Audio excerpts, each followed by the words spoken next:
లోకంలోనికి ఏమొచ్చింది చెప్పండి? వెలుగు వచ్చింది. ఆ వెలుగు ఎవరు అంటే మన ప్రభు అయినటువంటి యేసుక్రీస్తు. గట్టిగా చప్పట్లు కొడుతూ దేవుని మహిమపడదాం. లోకములోనికి వెలుగు వచ్చింది కానీ వెంబడించలేదు. చాలా మంది లోకములు దేనిని వెంబడిస్తున్నారంటే చీకటిని వెంబడిస్తున్నారు. దేనిని వెంబడిస్తున్నారు చెప్పండి? చీకటిని వెంబడిస్తున్నారు. చీకటి అనగా పాపమును వెంబడిస్తున్నారు. పాప సంబంధమైనటువంటి జీవితాన్ని జీవిస్తున్నారు. వెలుగు క్రీస్తు. అయితే వెలుగు సంబంధులు క్రీస్తును వెంబడిస్తారు. చీకటి సంబంధులు పాపమును, పాప లోకాన్ని వెంబడిస్తారు అని బైబిల్ గ్రంథము తెలియజేస్తుంది.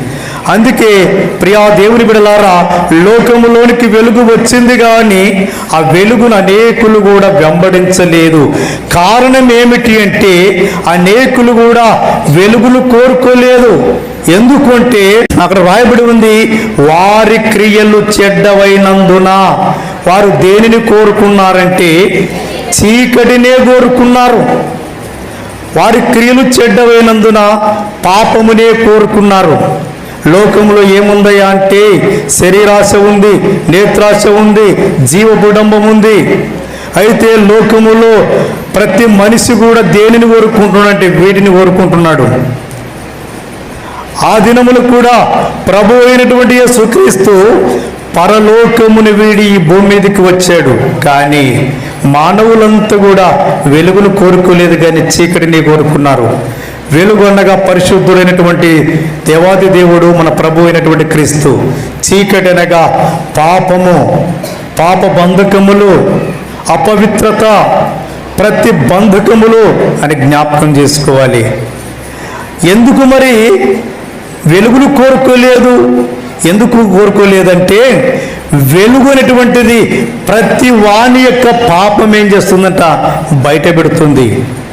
వెలుగు ఏం చేస్తుంది?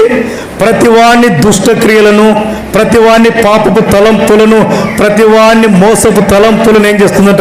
వెలుగు ఏం చేస్తుందంట? బయట పెడుతుంది. ఎలా? నీవు చేస్తున్నటువంటి తలంపులు మంచివి కాదు సహోదరి. ఆ తలంపుల నుంచి నువ్వు వైదొలగాలని దేవుని వాక్యం నిన్ను హెచ్చరిస్తుంది. అందుకే వెలుగు చీకటిని బయట పెడుతుంది. ఓ గదిలో చూస్తే చీకటి ఉంటుంది. ఆ చీకటిని పారద్రోలాలంటే ఏం కావాలి? వెలుగు కావాలి. వెలుగు ముందు చీకటి నిలబడలేదు. గట్టిగా చప్పట్లు కొడుతూ దేవుని మహిమపడదాం. అలాగే వెలుగైనటువంటి మన ప్రభు అయినటువంటి యేసుక్రీస్తు దగ్గర పాపము